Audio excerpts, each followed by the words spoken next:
കുറഞ്ഞ സമയം കൊണ്ട് എളുപ്പത്തിൽ ഉണ്ടാക്കാൻ പറ്റിയ ഒരു മുട്ടക്കറി നോക്കാം.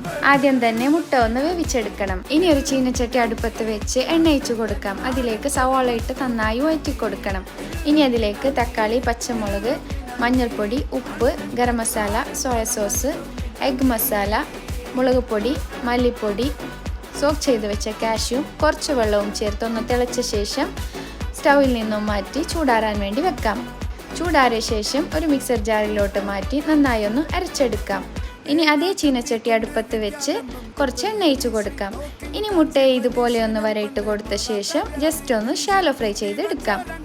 ഇനി അരച്ചു വെച്ച മസാല ഇതിലോട്ട് ചേർത്ത് കൊടുക്കണം. ഇനി ആവശ്യത്തിന് വെള്ളമൊഴിച്ച് കറി ഒന്ന് ലൂസാക്കി എടുക്കാം. ഇതൊന്ന് തിളച്ച് വരുമ്പോൾ ഇതിലേക്ക് ബട്ടറും ഫ്രഷ് ക്രീമും ചേർത്ത് നന്നായി തിളച്ച ശേഷം ഇതിലോട്ട് മല്ലിയിലയും കസൂരി മേത്തിയും ചേർത്താൽ നമ്മുടെ ക്രീമി മുട്ടക്കറി റെഡിയായി.